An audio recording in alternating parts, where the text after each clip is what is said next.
Hey guys, welcome back to Generous Lifestyle with me, Lyle Weber. In today's video, we are going to be looking at 6 things that you could do to make this a memorable Christmas without breaking the bank. So let's hop on straight into today's video.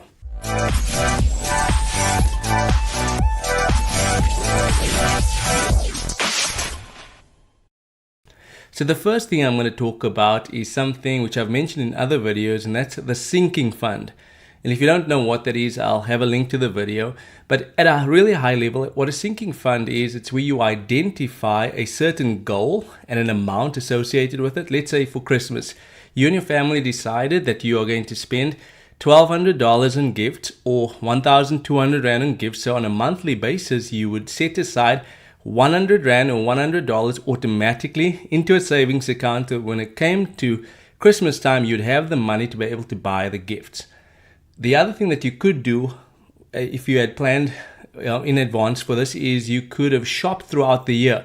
So throughout the year, there could have been sales that you stumbled across, or you were in a store and there was a massive discount, or you were online on Amazon or one of these other online shopping platforms and you identified sales and you could have purchased the items then. But let's say you haven't done that. You don't have the sinking fund and you haven't shopped throughout the year.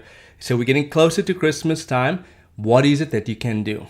Number one, it's November time. So what does that mean? We're getting closer to Black Friday and Cyber Monday. And in fact, if you go online today, you'll actually find that there's lots of stores that are already having pre-Black Friday and Cyber Monday deals. So you might want to take advantage of that. You might say, Lyle, we don't believe in Black Friday. And that's okay. I respect that. I'm just going to share a few tips that I've seen people use. So if you don't believe in Black Friday shopping, you don't have to do that. But if you are somebody that has done it in the past, but you might say, I don't want to go into stores. Good news for you, lots of these stores are actually selling online, so you can purchase your items online.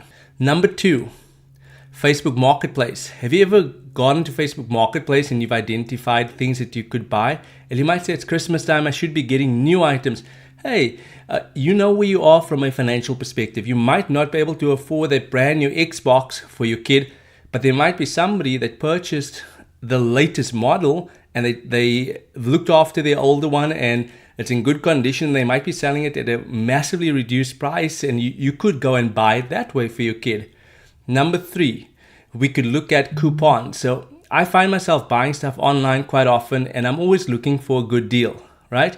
So before I purchase something, whether it's on Amazon or whether it is on another platform, I'm always Googling to see if there are coupons that the actual vendor has available for me to buy on their site.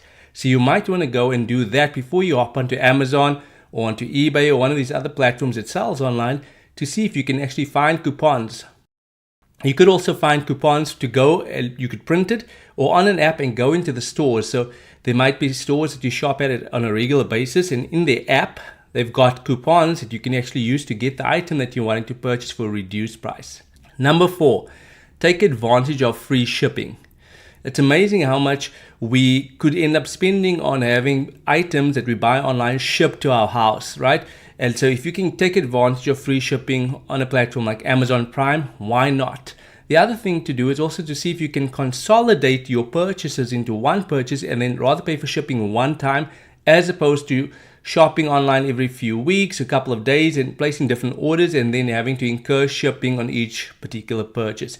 I bought something recently and it was if you spend over $79, you get free shipping. So I was at the close to the amount and I bought something which was for another $2, I believe it was, to push me over that amount and I got free shipping. So look at those items because that could save you money in the long run. Number 5, let's say you find yourself in a position where you haven't set aside money in your sinking fund, but you might find yourself in a position where at your work you get a bonus at this time of the year.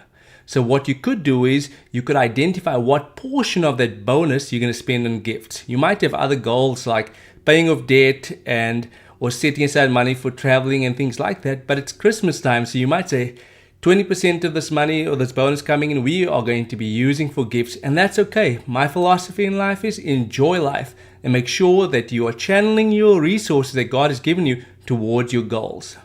The next thing we're going to look at is Secret Santa. And how this works is you pull a name out of a hat or a box and I pull your name, so I'm going to buy you a gift.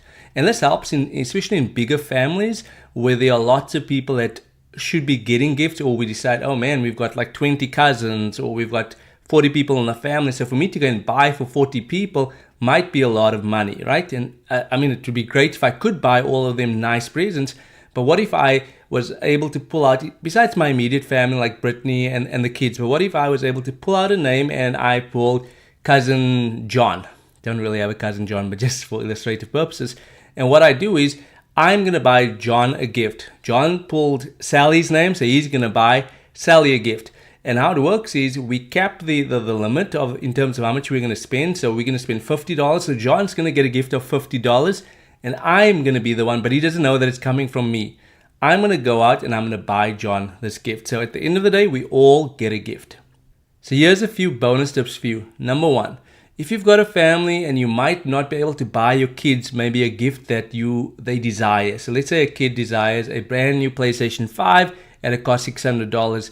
You've got two options. You can either go and use a credit card and get into debt with it. Alternatively, you can explain to them where you are now financially. Tell them that you might not be in the position, but one day you're going to be able to buy them that. And especially if they are older kids, hopefully they'll understand that maybe this is not the season, but I promise that we're going to be in a position in the future by making these certain adjustments, by living with a spending plan. And when we get there, I'm actually going to buy you your PlayStation 5. But the key is when you start to increase and you start to make more money, set aside funds for that so that you can honor your promise to your kid. Number two, build memories. We have a rule in the house, Brittany and myself, we don't really buy each other Christmas gifts.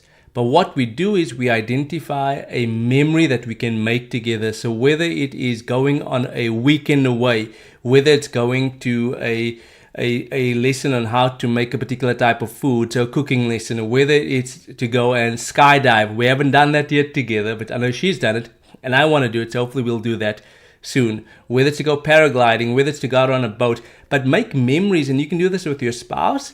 And maybe one of the gifts that you give your kids, you can have a memory gift where you do it together. Yes, if they are younger, buy them that ball, buy them that toy that they want, but maybe have a memory one where they can look back down the years and we did that with mommy and daddy, or we did that with mommy, or we did that with daddy, but build memories with your kids. The third area that just a bonus tip is listen throughout the year. If you've got kids, or if you've got a spouse or a girlfriend or a boyfriend, listen to what they've said they would like to have one day and then set aside funds for that.